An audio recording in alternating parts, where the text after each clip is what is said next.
right, here we are. We are back. We've got the elite women just about ready to start. U23 women lined up right behind. Got a little bit of rain falling down right now. Crowds are seeking some shelter up here at Marshall Mountain. But if the previous races are anything to go by, we're going to get some nice warm sunshine popping out. Maybe a little bit of hail, maybe some more rain.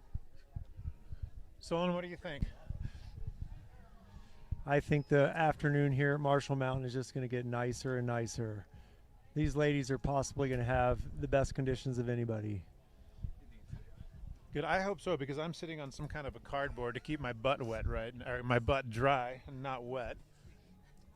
And this roof is kind of dripping on my lap. We put you right where the right where the water's falling down. Yeah, we get the Solon and I get the VIP seats here. We could probably. It looks like you're VIP. We could probably scoot on that. We'll see what happens. It's Missoula. I'm used to getting rained on here. All right, so we are a minute out here. All right, I could use a break.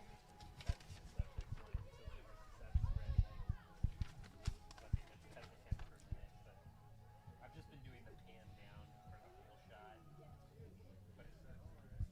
So this race here up at Marshall Mountain, the Missoula XC, is part of the U.S. Pro MTB series, and several of these elite women have done these races and have accumulated points. Looks like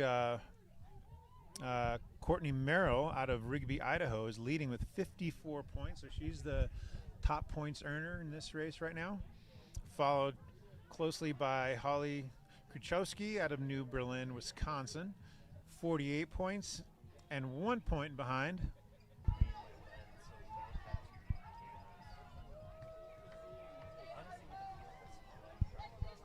Oh, and we've got a crash right at the start.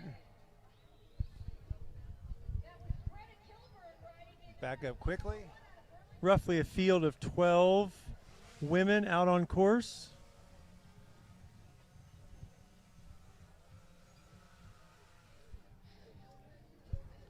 They will be followed by the U23.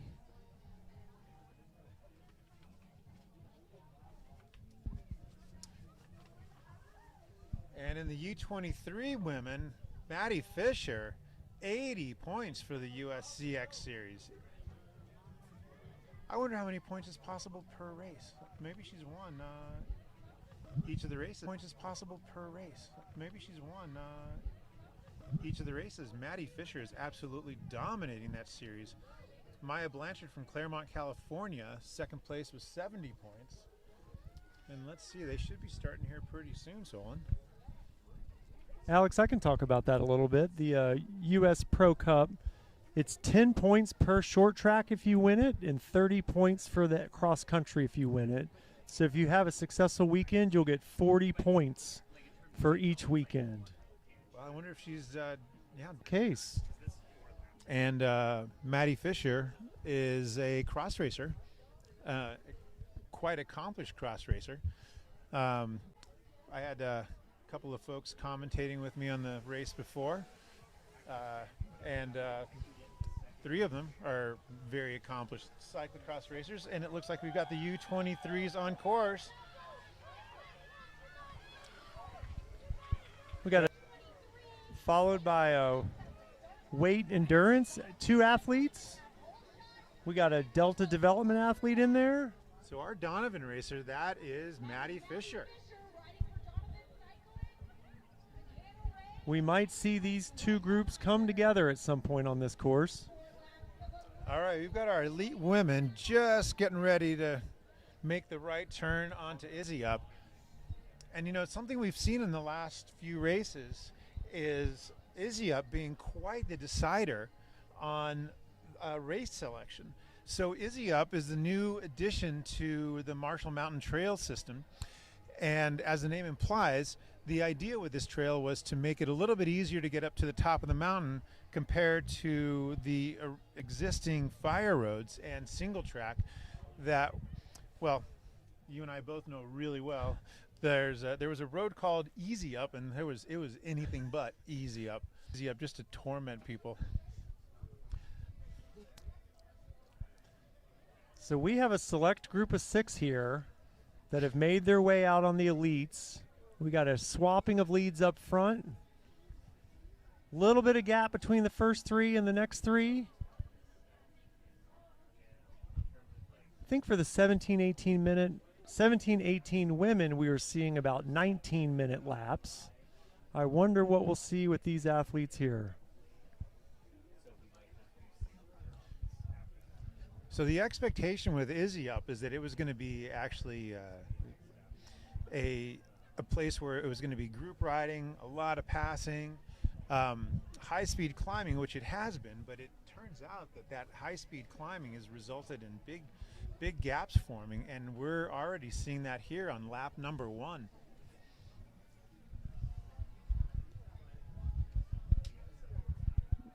With the level of athleticism and professionalism with this group, Alex, do you suppose that they might stay together for a bit longer than some of these other categories? Well, that's a really good question. I wonder, here we have 3 together, separating themselves from 4th place. Yeah, that is a really good question. I guess a lot of it depends on what that level of competition is like. It's a little bit of a smaller field today. We have the U23s just about to make the right turn onto Izzy Up. They're still a pack. They're still around. So, Alex, you've traveled the country a fair bit and seen a lot of the courses for these cross-country races. How do you think the Marshall Mountain course compares to some of the other courses you've seen?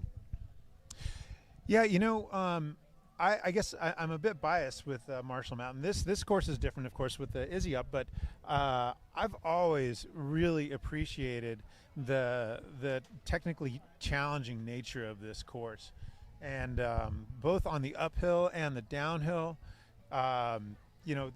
This course this year with a steady climb of Izzy Up is very different than we've seen in years past, but once you get up to the top, there's no rest. And I was talking to a couple of young athletes in the previous race, and they're saying that once you do get to the top, you don't really recover because the descent, you're working still hard on the descent, and you have to remain focused, and that requires a lot of energy.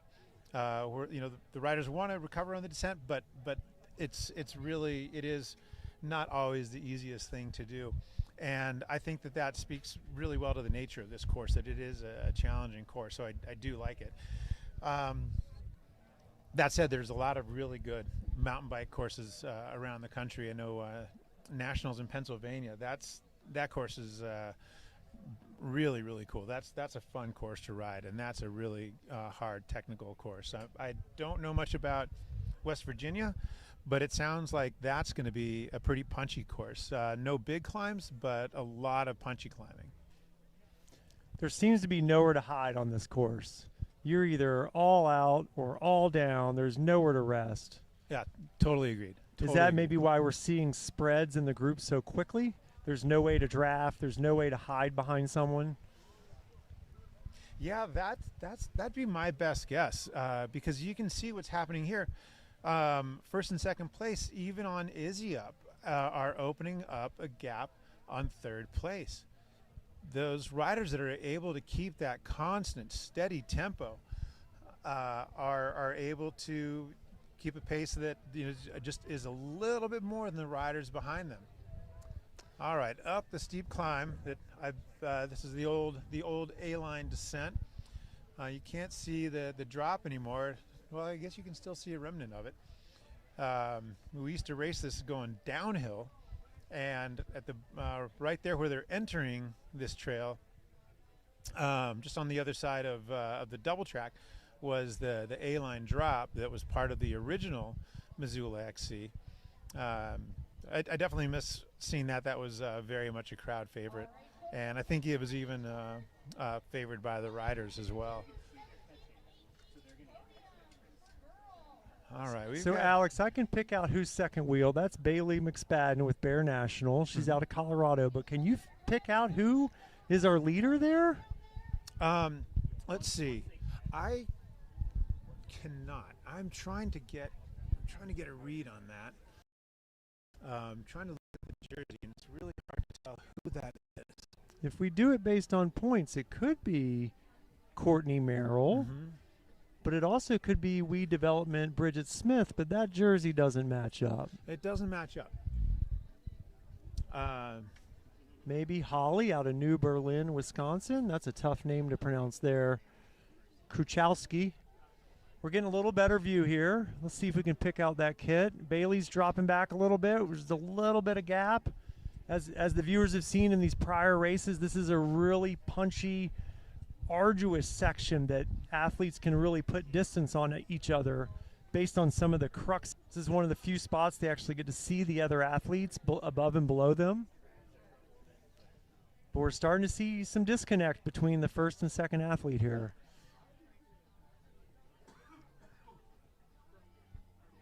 Yeah, I am curious who that is in first place. So this is Bailey McSpadden in second place? That is correct.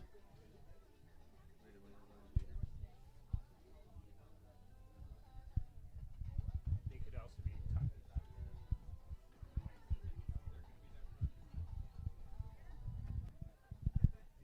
sorry,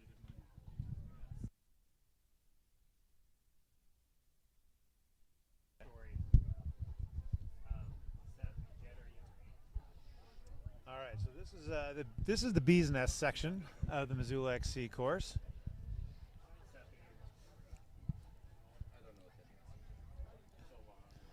Alex, while we're watching this evolve here with the Elite Women and Elite U23, tell us about what's going on tomorrow here at Marshall Mountain. Well, tomorrow is going to be the short track portion of the race weekend. Racing, I do believe, for the elite, the elite racers and the elite juniors is going to be about 1 o'clock in the afternoon. So these riders will have an opportunity to sleep in a little bit. A lot of the younger juniors were starting first thing this morning, which that's a rough one when you're looking forward to sleeping in on the weekend and you got to get up first thing in the morning on a Saturday morning and you can't watch your Saturday morning cartoons. No rest for these young athletes on this late June weekend. Yeah. But I got a feeling for just about all of them, they're more than excited to wake up first thing this morning, knowing that they had the Missoula XC. Definitely a racer favorite, and we've heard that for years. That this course is a super fun course to race on. All right, I think on the screen here we can start to see at the bottom right our leader in the Elite Women, and I wonder what kind of gap she has on second there. As many of the viewers know, this is that last climb. It kind of feels like a false flat up to the very top of the course. Are we on this one? At the set, because they're asking about the following. Very much.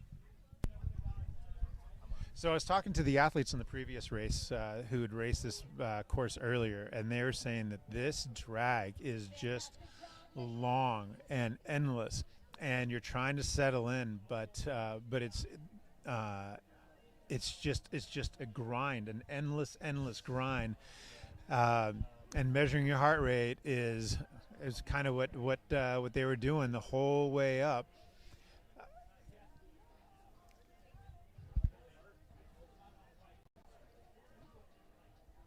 All right, our leader is looking really good. Turning those pedals over really nicely. That's a dark kit there. Once she goes, she is now going into a slight descent that will lead into a little single track uphill climb that leads into the long descent to the base area. A little bit of resting, maybe a little reprieve from that long climb. But she is making her presence known. She is establishing a significant gap. Yeah, there was no waste of time. Yeah, these other races that we've watched, riders haven't taken off solo at the beginning. There's always been 2, 3, 4, 5 riders, but no, our rider here, she's definitely making this race happen right now, and everybody's going to have to come to her if they're going to want to have a race here.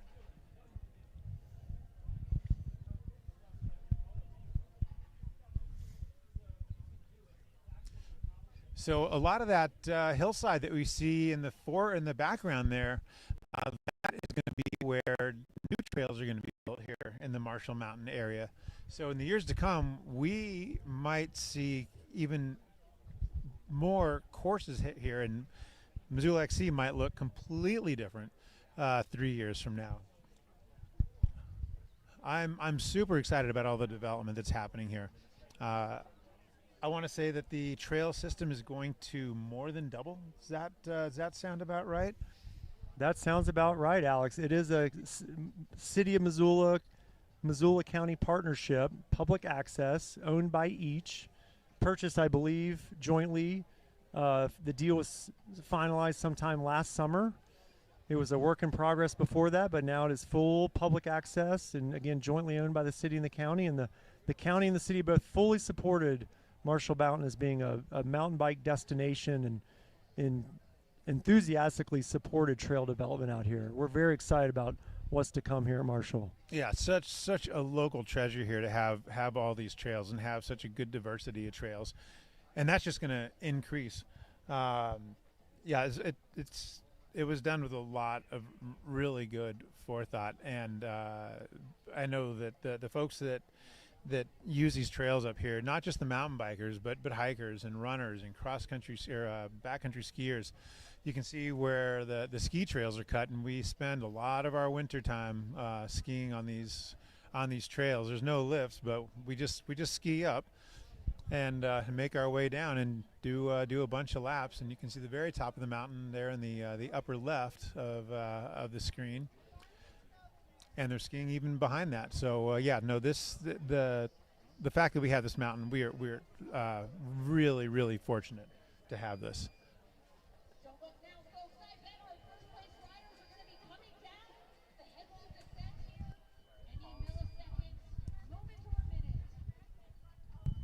Okay, so here she comes. She is All right, we're gonna see her. We'll get a visual. cruising through the final corners of the head wall, and we'll start the uphill climb into the dual slalom, into the start finish. This is very excited. I'm excited to see who this athlete actually is, but she has put quite a gap on the second place Bear National rider, and I'm not sure where the third place is, but we'll get some data to you once they go through the start finish. They'll have 3 more to go after this lap. Well, the rain has started again. Here she comes. Great cadence, looking strong.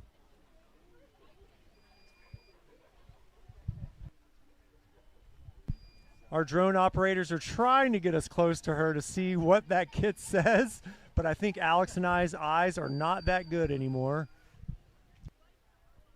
She chose the right line, the rider's right line on the dual slalom, and I see Bailey McSpadden coming across the ski slope not that far behind her. Not that far behind at all, and pedaling fast, riding really strong.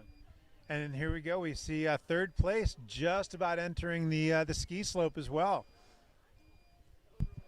With 3 laps to go, Alex, we might still have a battle on our hands here. I think there's very much a chance that this race is going to be hard fought.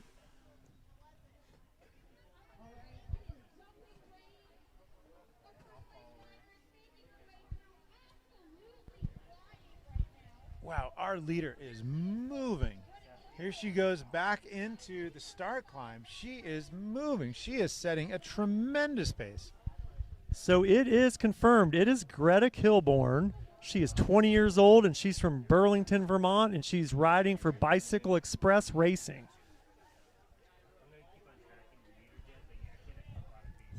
Bailey McSpadden is refueling a little bit in the feed zone and about to cross over the start finish with, I'm going to have to guess, about a 25-second gap. So Greta, with just over an 18-minute lap. Oh, yeah, and like Speaking of cyclocross racers, Greta is a cyclocross racer from Vermont and a very accomplished one.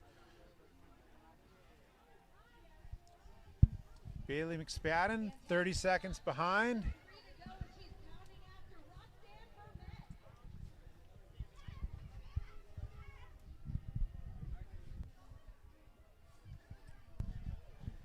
Alex and I are fully enjoying the exposure here at Marshall Mountain. We have a nice stream of rain coming down on us.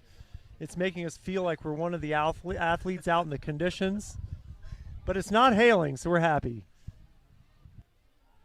That's a great view the audience can see of Bailey going into the woods, into that climb. I remember the feeling you would have, the excitement of going through the start-finish, and then your adrenaline goes up and you start to be alone again in the mountains climbing there, and you're like, oh boy, here we go, 3 to go. Yeah, starting that climb every lap, it's a tough one until you can settle in. I'm always very impressed with riders that are able to just hold that tempo and keep the speed up.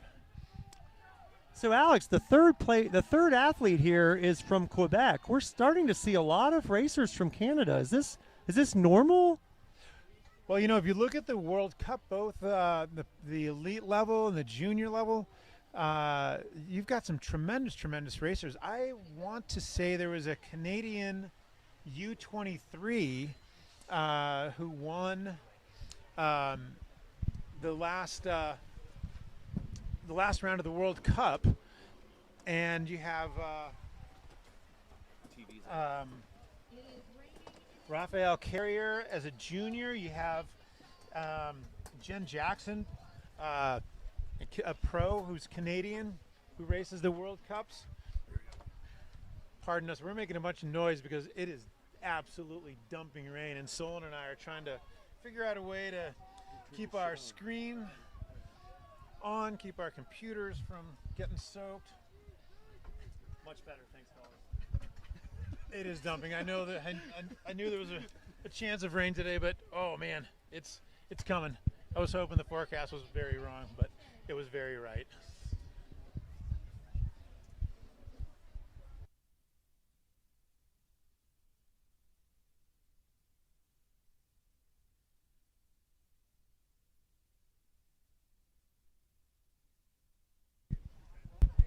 All right, we got video again. Okay. Riders, Alex, get your hydration, get your fuel. Alex, what do you think our temperatures out here are right now? Geez, I'm not sure if I want to really even think about that right now. But I got a feeling we've probably dropped into the low 50s. I'm wearing multiple layers. I was not wearing this many layers this morning. That's for sure. And as the viewers can tell, all of these athletes are in short sleeve jerseys and short bibs. So they're going to have to battle not only their competition, but also the elements, it appears.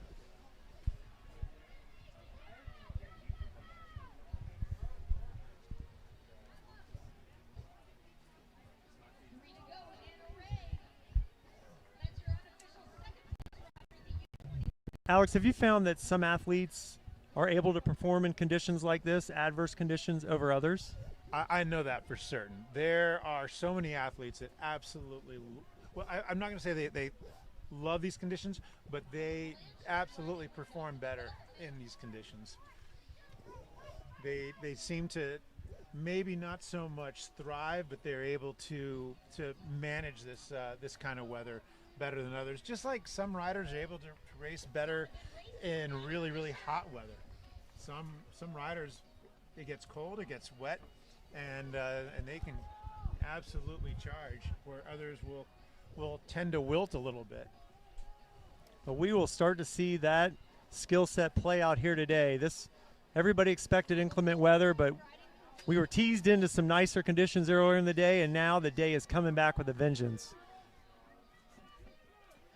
I want to make a comment that Greta Kilborn, who is just solidifying her lead here, she is 20 years old and chose to race up into the elite instead of sticking in the U23 category. Clearly a good choice. So in the U23, for an update, We had Hallie Britton come through in first. Now, the times we're getting are not accurate because they started about 2 minutes behind. So we've got Hallie Britton in first, Hannah Ray in second, Maya Blanchard in third, Maddie Fisher in fourth thus far. It's a wonderful view there of Greta Kilborn continuing to lay out her lead in this race.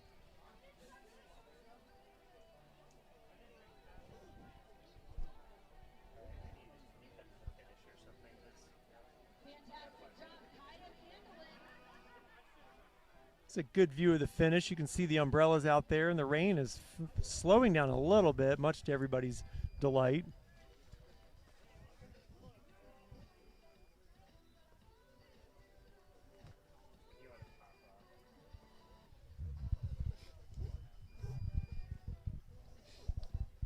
I'm pretty sure this is Greta Kilburn's first stop on the U.S. Pro MTB Series. So it's quite a trip out from Vermont. And Alex, you're making that assumptions based on the lack of her U.S. cycling points at this point. Exactly, yeah. I would guess that if she had started any of those races, she would have at least a couple of points.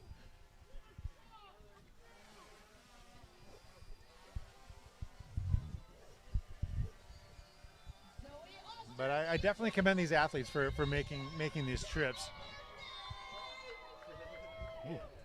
Sounds like somebody's birthday. Something was very exciting there at the start finish. All right, who was that? A U23 that just went through? Let's go to the U23 women. Okay, that must have been Zoe Oster. Her racing age is 21, so my guess is she turned 21 today. Happy I wonder birthday, what Zoe. She's doing tonight. Happy birthday, Zoe.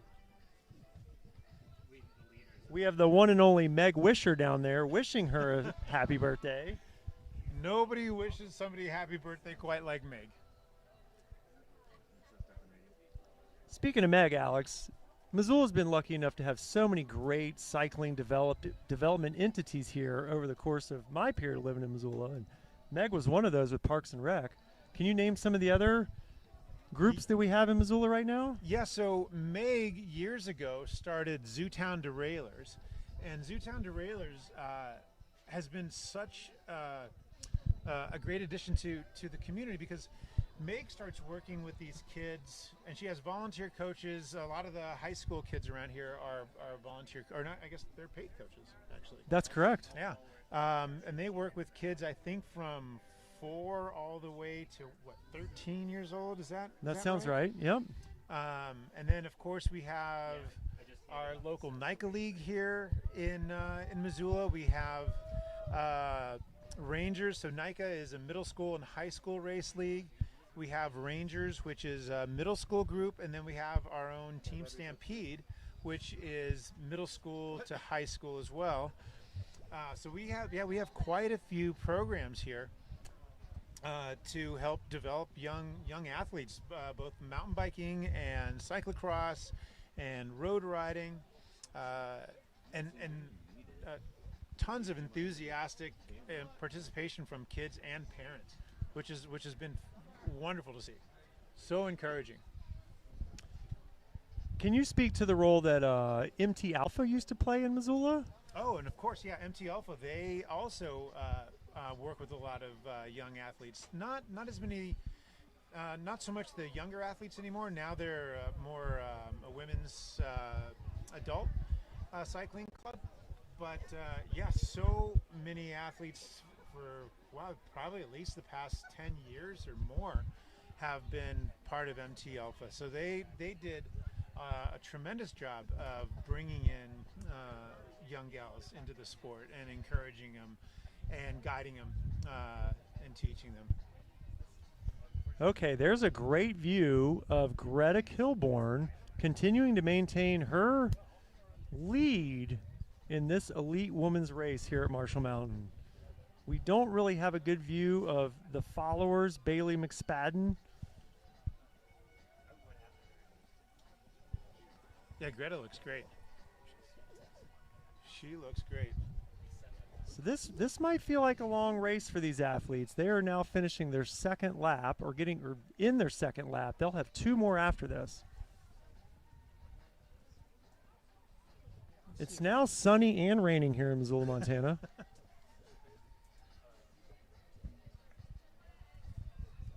I think each lap we get something a little bit different. So Alex, what do we have coming up after this event today? So our final event today is going to be the elite men, elite and U23 men racing together, just like the women are doing. And I haven't seen a start list there yet, but I do know a few of the athletes that are going to be racing, and they have been having a great season. We'll have a chance to talk about them a little bit later. And that's at 5 o'clock today.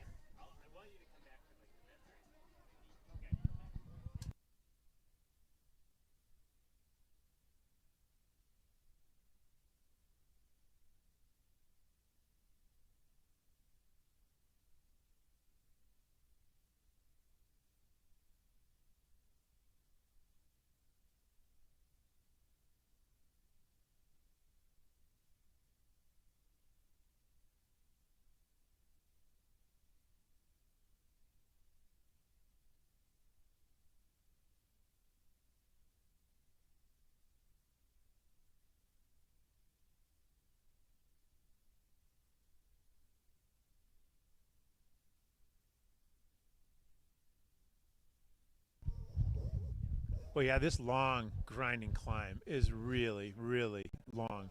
I'm sure that this is as much of a mental test as it is a physical test. Holding that pace, oftentimes, especially like, Greta coming from Vermont, I'm sure she's ridden Kingdom Trails there. I doubt she has long straight climbs like this. I'm sure that they are twisty, turny, rooty, rocky, and maybe just as green as what we've got here today.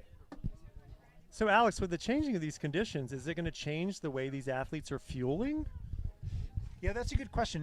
When the temperature drops, a lot of these athletes' bodies will actually consume more fuel, because not only are they using this energy to race as hard as they're racing, but also to keep themselves warm, because like you said, they started in short sleeves and shorts, and with the rain and on their skin, keeping say perfect temperatures like it was about an hour ago. And do you think these athletes are consuming gels, or do you think they're consuming calories through their bottles, or both? Yeah, I imagine it depends on the athlete.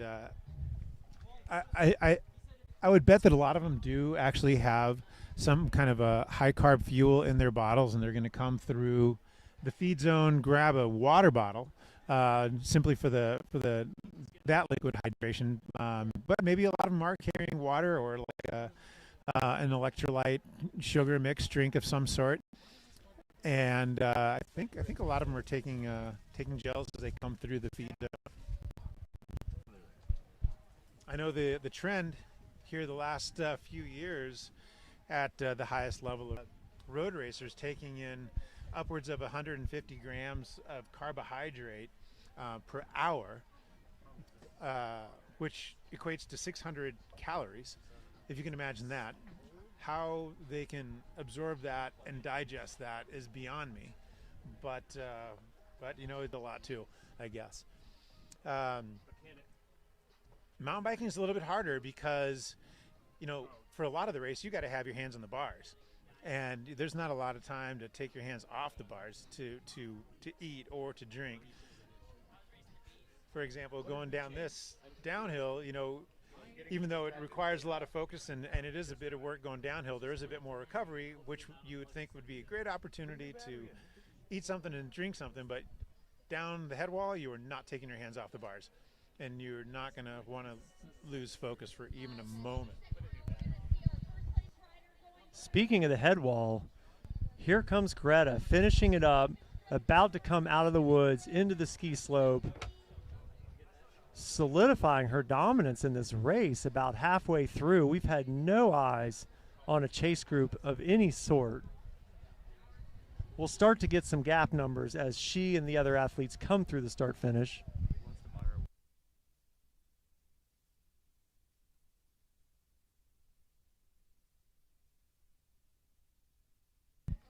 Here we go. We're about to get some good footage of her coming out of the head wall. Now she's coming through that young timber, coming into the ski slope, and she will have the dual slalom and then into the tech zone. The sun is trying to come out, but the rain is still coming down and almost sideways at this point. Yeah, let's see if the crowd down here at the base area will do some cheering for the sun, just like they're doing for the athletes. I wouldn't mind the sun making another glorious appearance. All right, here goes Greta into the dual slalom without any other riders in sight. I haven't seen anybody on the lower head wall. That is correct, Alex. She has quite... Yeah, she's riding that dual slalom descent really, really smoothly. Oh, I've got eyes on the second wheel. It is Bailey McSpadden with BR National. She's coming down the second to last switch back on the head wall. All right, Greta dropped a bottle, grabbed a bottle. She is rallying. She is moving so fast. Wow, that is really impressive. Okay, let's see. Bailey McSpadden should be down at the bottom of the mountain shortly. Oh my God, Mike, you drive. I'm gonna be a PA. If she's coming out of the trees yet onto the. There she is. Just came onto the ski slope. And looking good.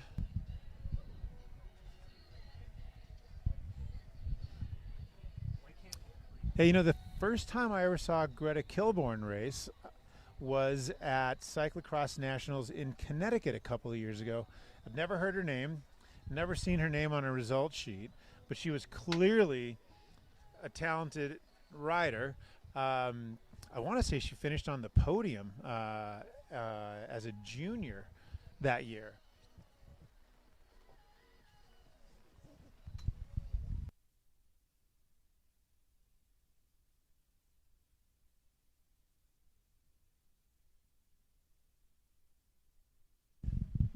So I think I'm seeing a little bit of mix-up here where Roxanne Vermette is catching up to Bailey McSpadden. So Bailey is coming through the feed zone right now. Taking a bottle, dropping a bottle. Great cadence, great form, fueling correctly.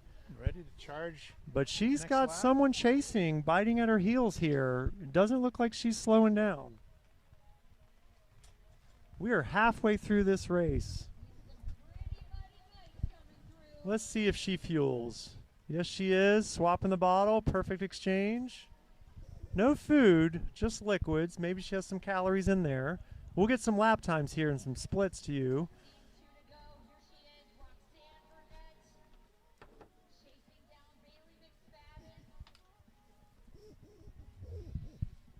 Okay. Yeah, Greta didn't slow down too much. 8 seconds slower lap, but the rain was also coming down, so who knows how that had an impact. Maybe on the descent it might have had a bit of an impact.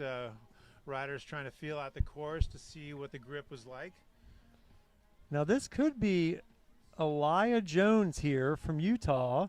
If she maintained her position, she would be fourth that you see on the screen right now. Okay, here we got some splits. So let's see.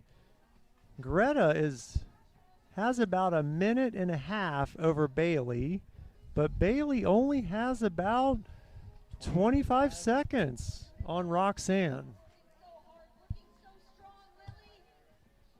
This would be our fourth place rider coming into the dual slalom.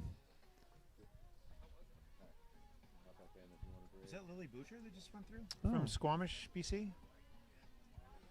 I don't know. If so, she moved up quite a bit. It was. Oh, yeah. Look at that. Good call, Alex. We got a couple Canadians in the top four here. She's about a minute behind the third wheel, Roxanne Vermette. We should be seeing maybe Courtney Merrill or Ella Jones coming in next. The rain is currently stopped. The sun is trying to be a present participant in this race. Or is this Ella Mengios from Brisbane, Australia? Fantastic job. 2 laps to go. 2 laps to go. This feels like a long race, Alex. It does feel like a long race. Is it because we're so cold sitting here? Probably. Are we fueling correctly, Alex? Yeah, exactly. There was a I don't know what that truck was down there, but it had some kind of like ice cream or sherbet or with fruit and bananas and chocolate, and somebody brought me a bowl of that. Oh man, it was so good. That's the proper fueling for today, It was Alex. great, except for it was really cold. It was, Man. it was like straight out of the freezer. You maybe needed some tea and hot chocolate with that That's too. exactly what I needed, some hot tea. Well, if the audience isn't aware, the past couple weeks in Missoula, Montana have been absolutely gorgeous, 70, 80, even 90-degree temperatures. But oftentimes when Missoula XC arrives, the low front comes too, and we got some weather. Yeah, just last Thursday, just a couple days ago, the kids from Team Stampede, after practice, they all were so hot that day. And then they went for bubble tea. Yummy, yummy. Okay, we got a first U23 coming through here for her second lap, starting her third. Let's see who that is. Let's see, who do we have here? We'll get some updated stats here shortly.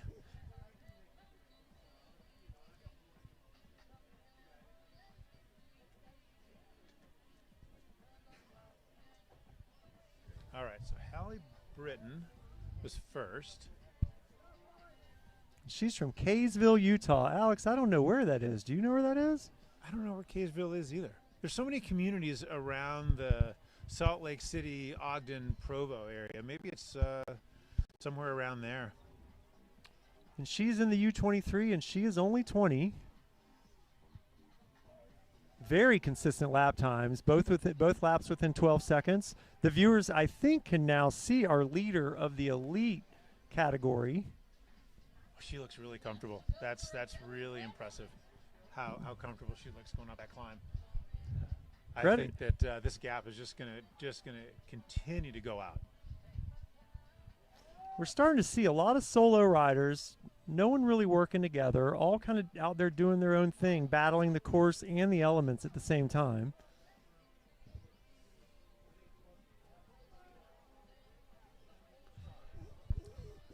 I'm really curious to know how that dual slalom descent is riding, because the riders seem to be taking it a little bit more tentatively. And you know what happens when it rains up there. That course is that dual slalom is so packed down, the dirt looks shiny. Yes. And when you see shiny dirt, it's tough to want to just let the brakes go completely. It is not confidence inspiring.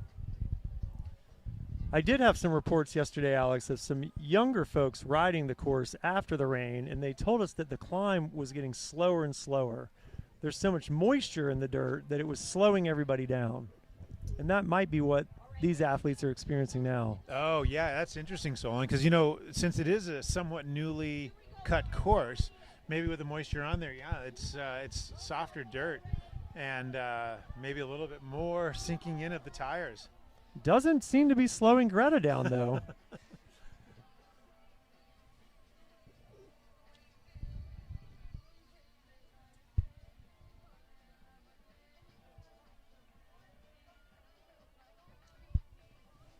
All right, we're still waiting for 3 racers.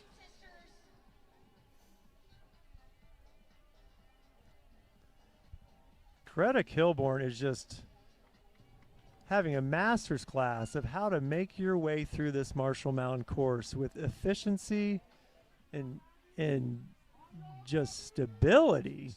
I can't believe that she's had such equal splits on her 2 first laps. I'm curious to see what this third lap time will be like. Yeah, absolutely. She looks so smooth. So she is already nearing the bee's nest. Man, we got so many Dixons here in Missoula.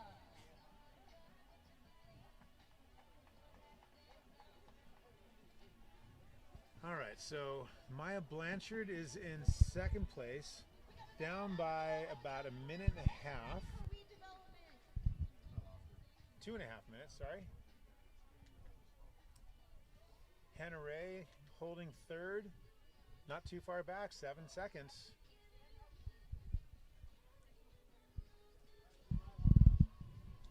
But yeah, those lap times have slowed down. I'm really curious. I wonder if the rain did do something out there to slow down the course, because that's a big slowdown. That's over a minute slower.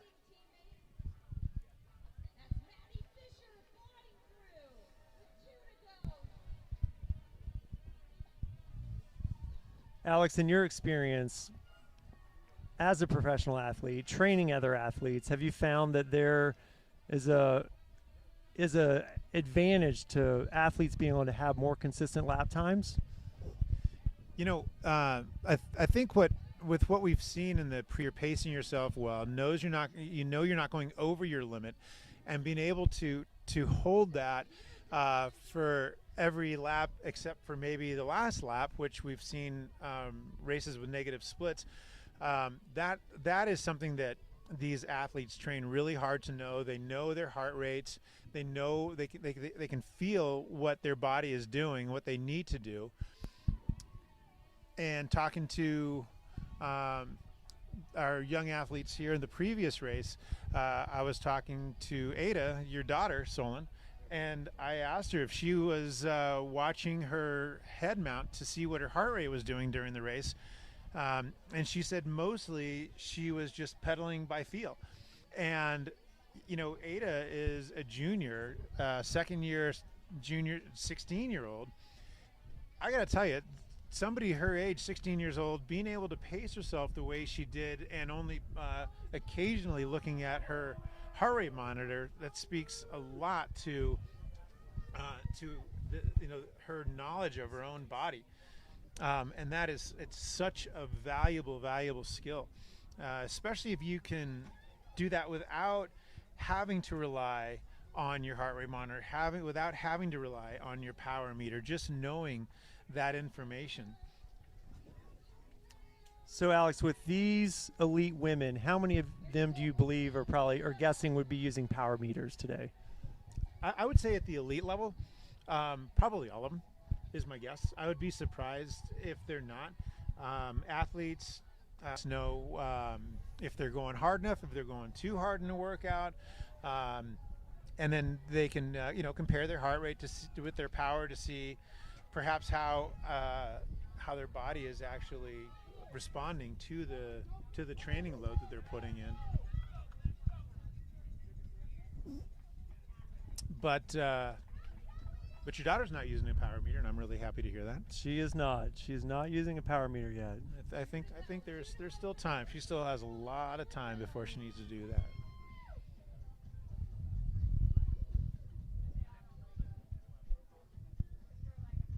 I don't use a power meter anymore because it's just demoralizing. You go by feel, Alex. You go by feel. And that's why I ride by too. myself a lot, because like I go by myself and start riding. Ads come through not only in training, but also, like we were saying, in fueling. And some of them stick and some of them don't. It seems like it's an evolving process. Yeah, there's always something to learn, and there's always going to be new ways to improve training and make it more precise and make it more effective, because as it is, these athletes, they work so hard, and if they could maximize the effectiveness of the training that they're doing, it might even mean that they don't have to put in quite as many hours and still get the same benefit, or recognize that if they do put more hours in, they may find diminishing returns. So any kind of data that they can use, it really is valuable. But with the younger riders, again, like with your two daughters, having too many numbers in front of them takes away from the joy of why they're riding a bike. They're riding a bike because they love it, getting out here in these beautiful mountains, riding these beautiful trails, and being with their friends.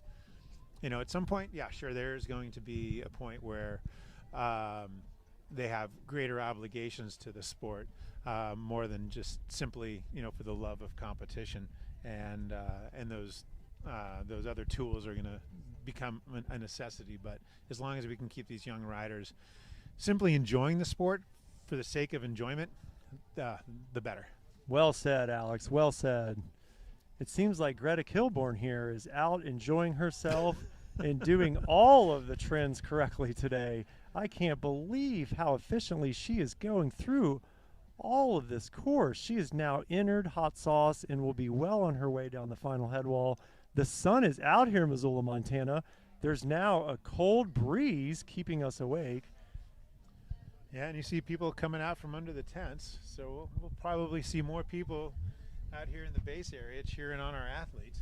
I feel like the temperatures dropped probably 20 degrees in the past few minutes. I got a Or feeling 10 you're degrees. right. I think it might be. All right, Greta is now officially in the head wall of Marshall Mountain, and she is lacing it up, as my friend Mike used to say, and she will be coming out into our view shed any minute, and when she comes through this start-finish, she will have one to go.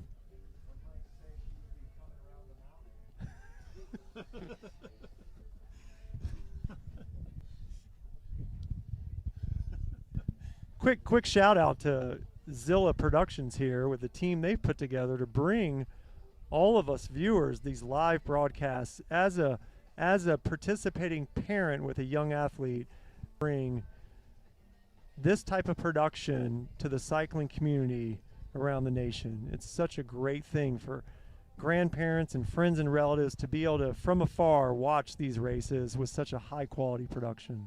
Thank you, Zilla State. Yeah, thanks a bunch. And Zilla Productions is going to be at more mountain bike races this season. So Wisconsin was the first. Now Missoula XC, and there'll be a few more. No more mountain bike races? We're getting an update for you.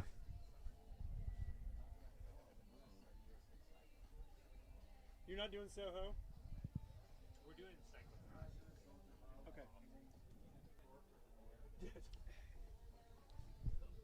Okay, well, I stand corrected. Okay, so this is going to be Zilla Productions' last mountain bike race that they're covering, but you will see them at plenty of cyclocross races this fall.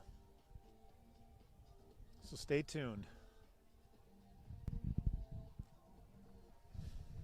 Slope, we'll see her pop out right about now. This There is a she great is. shot.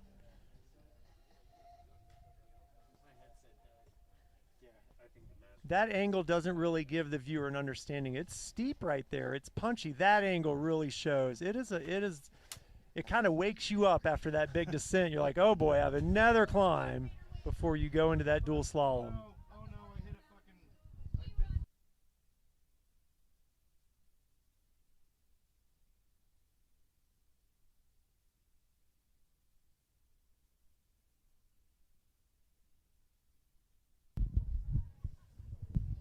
All right, we got good footage here of Greta coming through the dual slalom into the feed zone.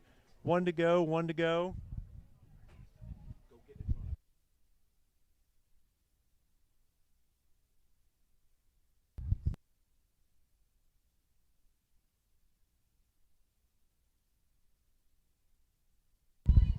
Greta There she Kilburn goes. through the feed zone. All right. She's got to be loving the sound of that bell. One more lap. Look at her attack that the start of the climb. Speaking She's of ready to go. pacing, She just took herself a nice gel, sat up. she has been pacing well. All right, number 2, Bailey McSpadden, still not in view. We weren't sure if we saw a bear or a ground squirrel on that slope there, so we were zooming in to see if we could possibly see something pop out.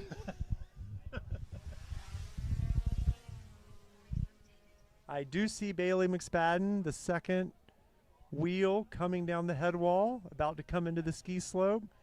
Pretty significant gap there. We're Greta- 55 minutes into this race. Greta Kilborn's lap was 11 seconds slower that time. And this course dries up really, really quick when the rain stops. So let's time this time. Who knows what her motivation is going to be to go super, super hard given her gap. Oh, we've got a change of, no, that's a lap rider. Okay, all right. So Bailey is still in second position.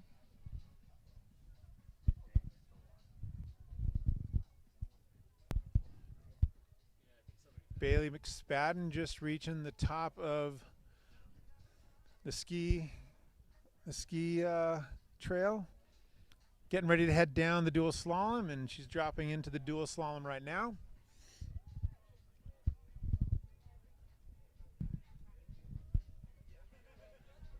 Bailey is a long-standing athlete with Bear National Team out of California and was just recently in Europe racing over there with quite a bit of success. Now she's back stateside.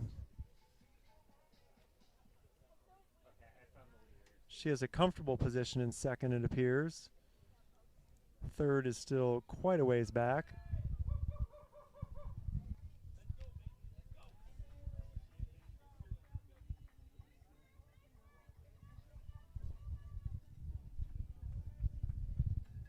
All right, Bailey McSpadden through the feed zone, took a bottle and a big drink, and off she goes.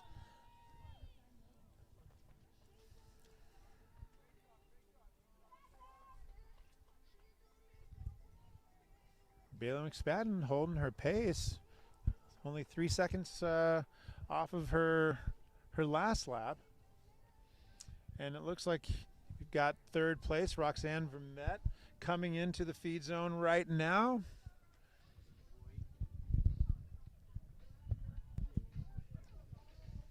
She's on a Orbea full suspension. Short sleeve jersey, short bibs.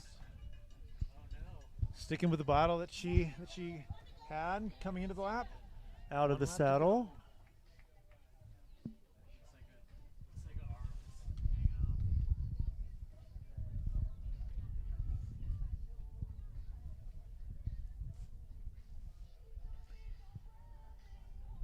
I imagine that these athletes are feeling good. They get to that climb. You know what these endurance athletes are like.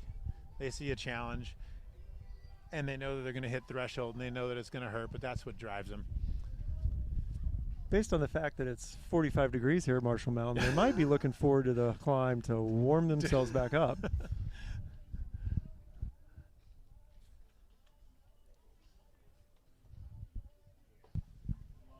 Okay, so we got some lap times here for the top three. When Greta went through, she did her first 3 laps in 54 minutes and 42 seconds. Bailey was about 2.5 minutes behind her at 57:10. And Roxanne Vermette was only 43 seconds behind Bailey. And that is a gap that could be conquered here. So Bailey has not secured second. Roxanne to her.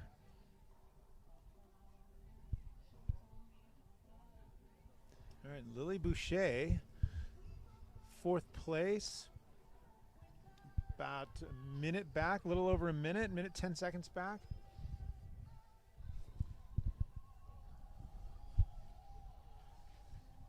Yeah, we've got some big gaps here. Just like in all the races, these gaps are pretty substantial.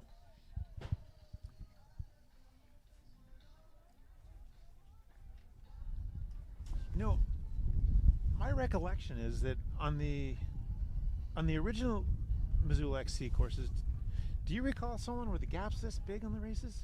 I think with the men and women, we wouldn't see gaps this large. Not in the original few years. That's my recollection. We would have Evelyn Dong racing, who's actually here today, supporting Gravity Academy out of, I think, Virginia maybe. She was on the podium many, many years. And I don't believe those gaps are that big. Yeah, I think Evelyn's been working with Gravity Academy for years, hasn't she? That is correct. She's a solid foundation for that very successful group of cyclists there.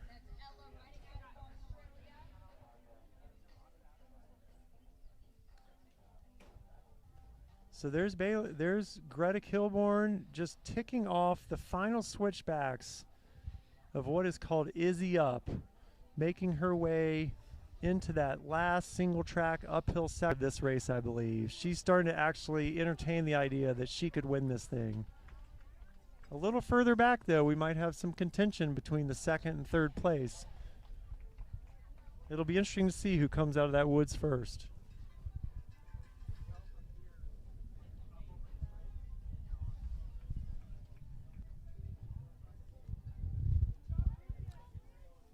I get Greta Kilborn making really good progress up Izzy Up.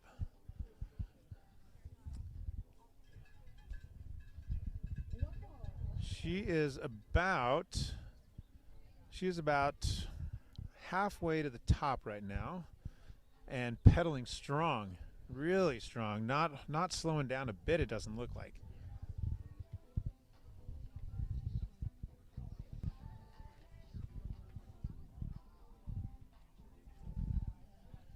Just ticking off that vert, knowing that she's putting in the final efforts of what could be a very successful Saturday afternoon race for her.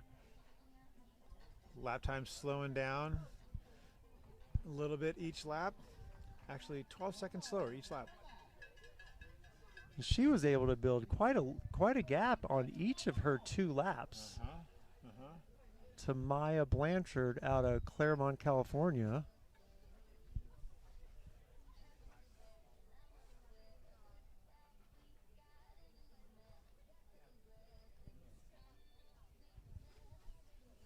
Okay, there's Greta. She's getting close to finishing. Oh no, she's just starting the single track climb there for the last time. Alex, how many of these athletes do you think are using inserts in their wheels for protection today? You know, that's another good question, Solon. On this course, I don't think you really need an insert. You know, we don't have the rocks that we would see like at nationals the last couple of years in Pennsylvania, or races on the East Coast that are full of rocks and roots.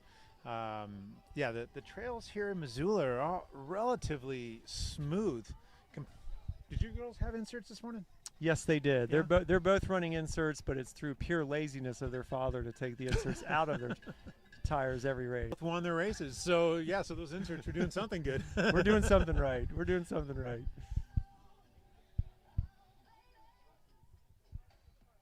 There was a lot of debate late in this week about what tires to run with a lot of people I talked to because of the predicted rain, but I think everybody ended up sticking to their more XC cross-country type race tires because of the way that this mountain sheds moisture. It wasn't a mud fest that everybody's expecting. Yeah, just prior to her start, Ada asked me if she should be running those Aspens, and it was so close to the start that my only answer was those are going to be the perfect tire. Race the wheels you got, girl. Race the wheels you got. Course is drying out. Those tires are going to be so fast and perfect. But actually, the reality was it did dry out, and those were probably it was a great tire for her. How many of these athletes do you think at this level bring 2 sets of wheels, a mud wheel and a dry wheel? You know, traveling for the folks, especially that are traveling this far, I would guess that they're coming. If they're not coming with extra tires, they're definitely coming with extra wheels, but definitely extra tires for changing conditions because. And a lot of my, Missoula XC, I'm guessing is not going to be their only stop, and so they're going to be traveling with tires in consideration of the different courses they're going to be doing. So Soho is next week, and that's traditionally extremely dry over the mountain and doesn't melt off. That is correct. But if it's not covered in snow, it is a very dry, fast course. Well, everything is starting to dry out here at Marshall Mountain today. We've had a little wind, and we haven't had rain in the past 10 minutes, and sun's out a little bit. And these athletes are starting to look a little more comfortable than they were just a bit ago. And on the screen in front of all of our viewers, we are seeing our leader, Greta Kilborn, age 20 from Burlington, Vermont, She is now doing the final climb of her 4-lap race here in Missoula.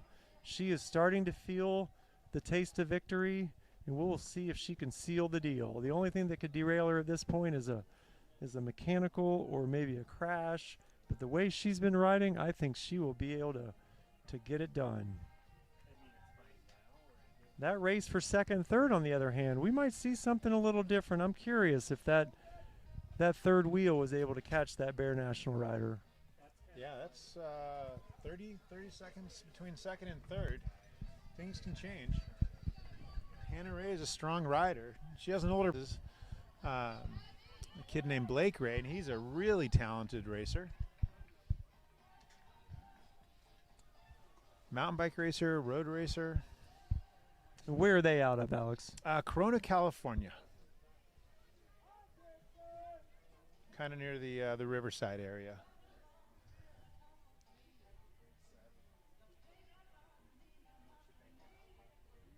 Yeah, you know, the rain just stopped moments ago. The sun came out, and all of a sudden I'm looking over the dual slalom course, and it is not shiny anymore. It looks very dry. Agreed. And, yeah, back to its dry, normal self. All right, Greta Kilborn still just driving up that double track at the top. Boy, she's been on that forever. I really could. The mental fortitude to be able to just push on that climb that hard.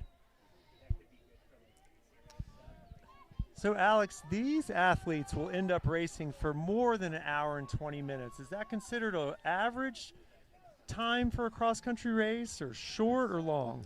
I think that between an hour 15 and an hour 30 for the elite men, elite women, is the goal. That's the goal that the UCI sets out.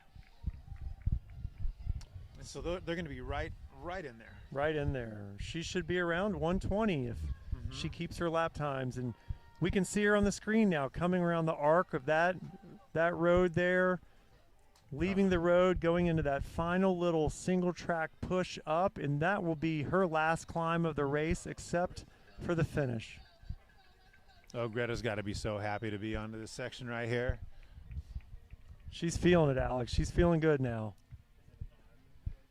Yeah, you know, she went through that portion of single track before Bee's Nest, and I'm sure she was able to look across at the trail that crisscrosses or that goes back and forth behind her or below her, and see nobody and know that she has a really good buffer. So now she can come into this single track, and if she wants to ride it fast and have a good time, that's great. And if she doesn't, then she knows that she's not under a lot of pressure to try to have to go fast. It's one of the interesting characteristics of this course is that you do have 3 or 4 different spots that you can see where your competition is or is not. It gives you the information you need to make certain decisions. Yeah, if you're behind, you can see just about how far behind you are. If you've got a lead, you can see what kind of lead you have. Yeah, it's. I'm sure it's helpful in a lot of ways to both the pursuer and the pursued. Here she comes. Some of the final turns on the head wall, or some of the initial turns on the head wall. This is a new feature here. They added this nice little jump right here. Let's see if she hits it. Oh, she went around it a little bit. That thing's pretty fun to play with. Going into the more shaded areas, a couple rocky sections, a little insecure as she comes into this next road cut here.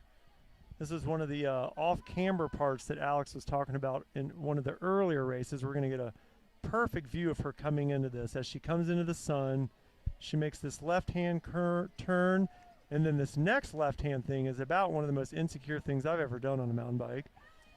Yeah, it's funny. You just can't see it from here, but it just slopes downhill, and I'm telling you, I can never ride that smooth.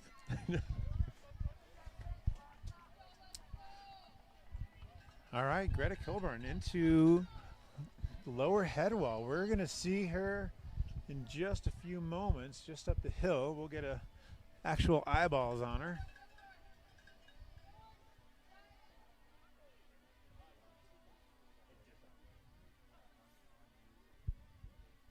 She will be out any minute here. Any minute.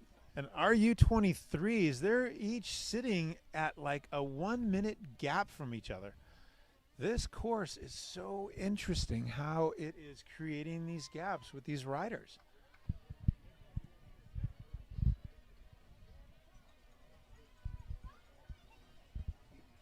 All right, is this Greta coming through the trees? Yeah, yes it is. That I believe that is her.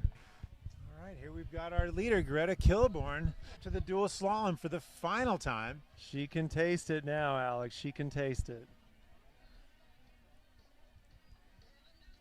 That's a great view. One of her team supporters is right there, pretty excited for her. Give him a smile. Getting some good video footage. That's a pretty special feeling she must be having right now. All right, elite women's title at the Missoula XC. 20 years old, Greta Kilborn. What a ride. What an absolutely commanding ride. She will get some U.S. Pro Cup points, and she will get some UCI points also. That is a nearly wire-to-wire lead that she should be very, very proud of. Greta Kilborn, congratulations. First place, Missoula XC 2025. What a ride. What an incredible ride. Impressive. Very impressive.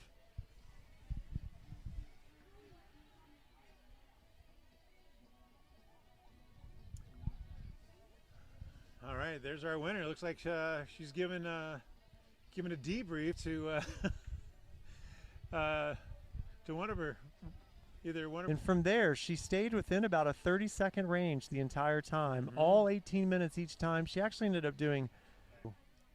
Well, there was a here we go. 30-second Nope, gap. I Is can that see Bailey? the Bear National rider, Bailey McSpadden, coming around the second to last switchback on the head wall. It's pretty fun back there, Alex. That dark corridor with those roots and those jumps. That's a neat little area, but then it all of a sudden pops you into that steep slope, and you wish you had your seat dropper up, and you wish you had downshifted ahead of time. Well, you remember back in the early days, we had the Buffalo jump, so we didn't go across the ski hill. We kept on going down over the Buffalo jump into a trail called Local Glory, and that was a good bit of fun. But it also meant you came into the finish climb a lot slower, and that made that finish climb so hard back then. That was a crowd favorite, the flyover. I think when the city and county assumed control of Marshall Mountain, all they saw with the flyover was liability. It was quickly gotten rid of, much to the chagrin of some of the young local talent here in Missoula, Montana. Here comes Bailey McSpadden riding for Bear National. Making her last few turns on the dual slalom. Age 22, out of Vail, Colorado. And she put time onto third place. She sure did. It was only just over 40 seconds last time, and it's definitely more than 40 seconds right now. Coming through the tech feed zone for the final time, getting some cheers from the crowd, looking strong.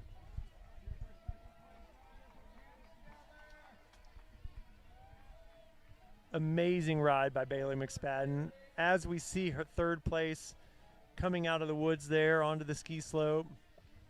All right, Roxanne Vermette making her last push to the dual slalom.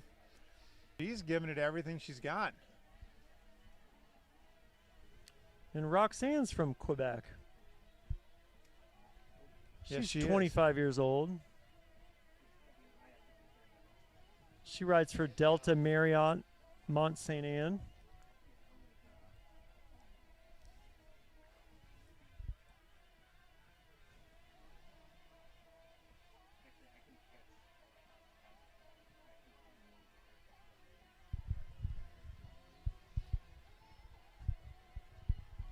Up next, Alex, we have the elite men starting at 5 o'clock Montana time.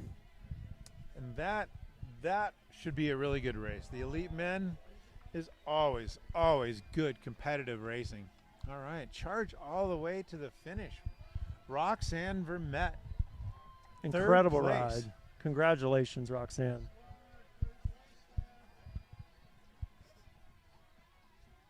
Well done. Well done.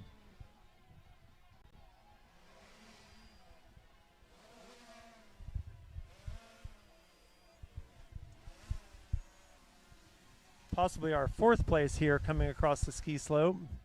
Yeah, that looks like Lily Boucher.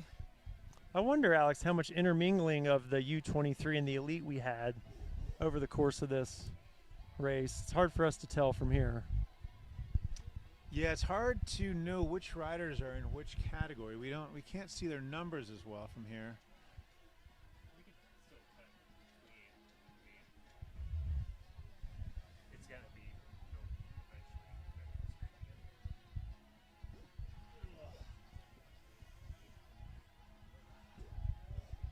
Ooh, that was a nice clean double.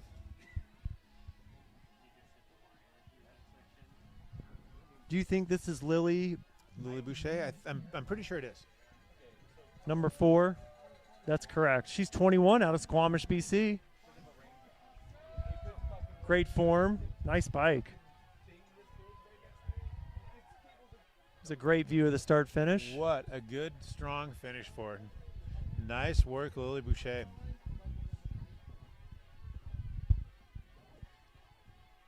Yeah, these gaps. Yeah, I'm It's- supposing we won't see these same gaps in the elite men today. Maybe towards the later end of the race. Yeah, I'm really curious to know.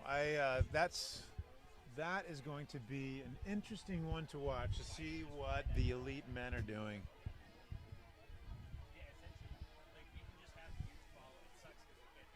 They tend to kind of punch themselves in the face until they all fall down except one, right? Exactly. Yeah, that's exactly right. We have some local talent here out of Madison, Wisconsin. Caleb Shorts will be lining up, aiming for a podium finish today. Yep, he's been riding really, really well. Elliot Thornblade from Missoula, Montana is going to be racing. And he's been riding really strong. I've seen him on a couple of the Wednesday night races here locally and absolutely crushing it.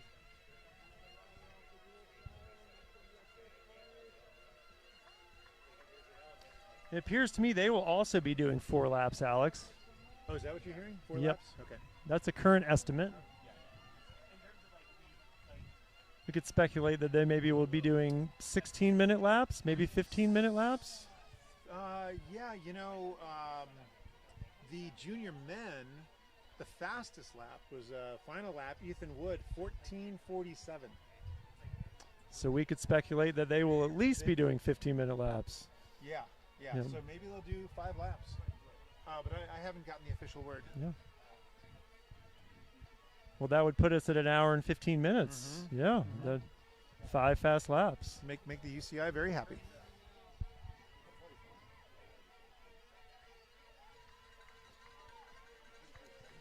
Another strong finish You know, on I a think Juliana this bike might- here. This might be our first U23.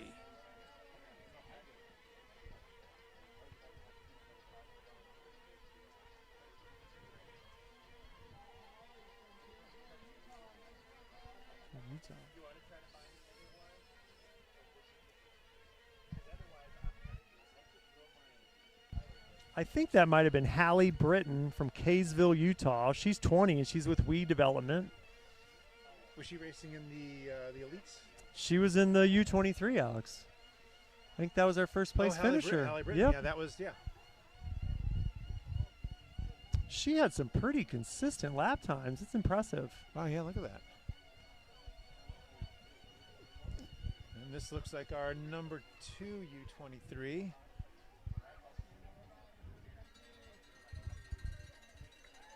Yeah, another weight endurance athlete.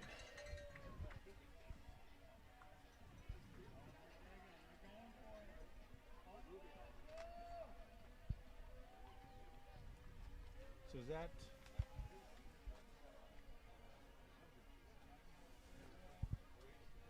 I wonder if that was Hannah Ray who got ahead of Oh. Maya Blanchard. Because let's see, is Maya Blanchard with Delta Development? I believe that this is Maya coming down right now. Something happened. There was a change. That Hannah, if that was indeed Hannah, There was a mix-up.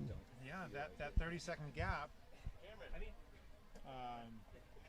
was overcome and extended.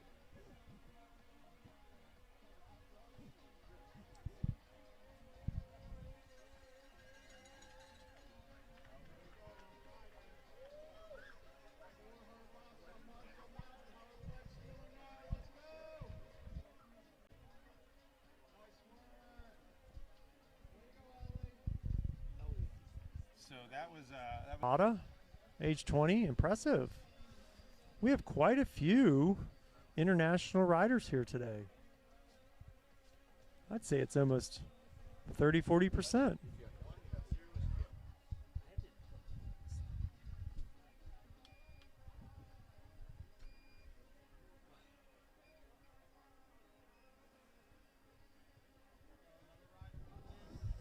no on second place yet for the U23 women. Maybe this is our second place finisher right now.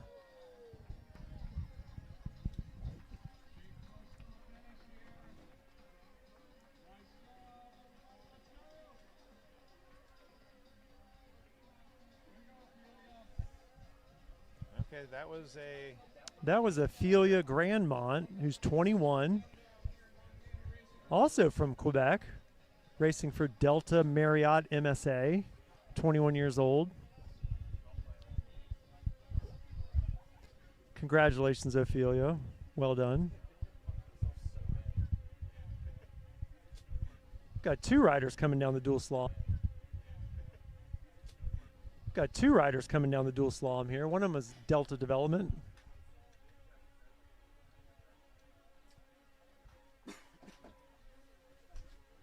and our gal in pink. She started with the elites. To the wire. Oh, whoa, photo finish. Not sure what happened there. That was exciting. Well, it kind of reminds me of that line in not in Breaking Away, but oh my gosh, why can I not think of our movie? It's because your brain is cold, Alex. I know. You and I are right next to each other, but actually you're a minute and a half behind me, and that's exactly what happened there. That elite racer was actually right next to her competitor, but was actually a minute and a half behind her. Kevin Costner was in a cycling movie, Yes, Alex? Yes, and I am just absolutely embarrassed. I shouldn't have even opened my mouth. But it wasn't Breaking Away. It wasn't Breaking Away. It was, you know what's going to happen. I'm going to wake up in the middle of the night. It's going to be like 3 in the morning, and the name is going to come to me. We could ask Jed. He might know. We'll ask Jed.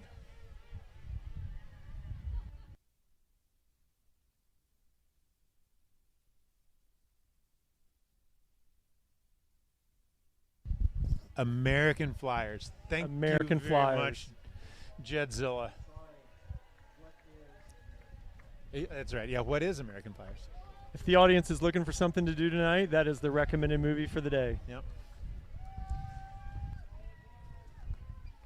Yeah, you can go do intervals with Eddie. Got a little more weather coming Excellent. into Marshall Just in Mountain time. here. Just in time. Little hail, little sun, fair bit of wind.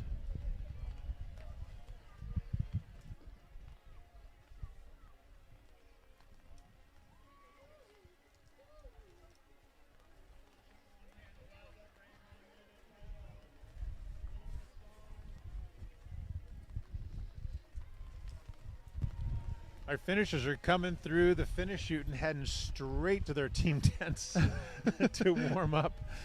We've had 4 of the U23s finish, including Abigail Dixon and Hannah Ray. Abigail comes from Reno, Nevada, and Hannah Ray comes from Corona, California. pretty impressive, consistent lap times by each of them. We got another Wii development athlete finishing up here.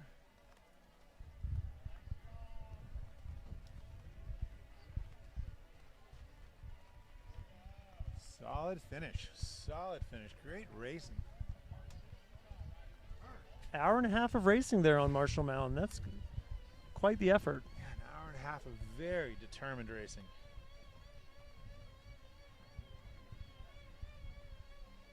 You got to wonder how quickly they want to put some layers on, if they're still hot when they finish or if they're frozen from coming down that long descent. Yeah, no kidding, right? I imagine once they come across the line and stop, their body will cool down really, really fast. Yes.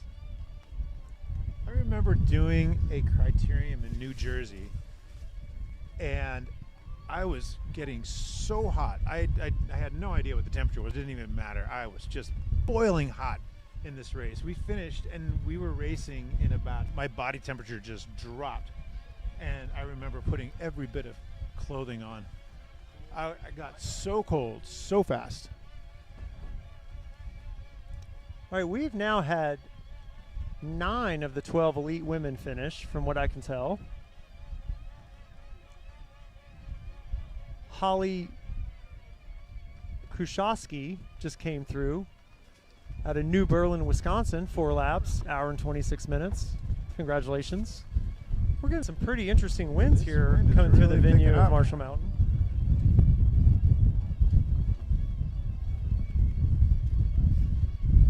All right, so let's hope we don't blow away here. Yeah, we have a little bit of protection, but we kind of got a side angle wind coming. All right, Like the here headwind comes of this Maddie rider Fisher. here. Maddie Fisher currently leading the U23s in the USMTB series. She sure is. She's 19 and she's out of Crozet, Virginia.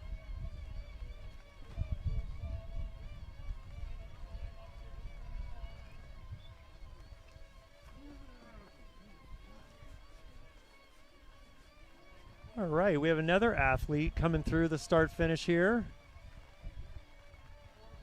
Nice tan sidewall wheels, tires. Congratulations. Great race.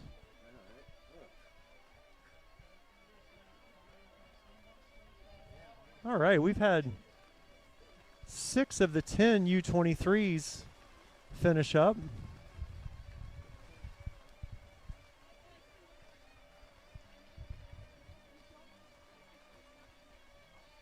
You know what's really interesting, Solon, and you probably remember this. In the days leading up to Missoula XC over the years, have always been just spectacular. How many years has it? I can recall at least 4 years where the weather and the days leading up to the XC, perfect, and the days after, perfect, but the days during, rain. Well, this is like that. Torrential downpour. Last That's year right. was quite nice. That's right. But I think your estimate is correct.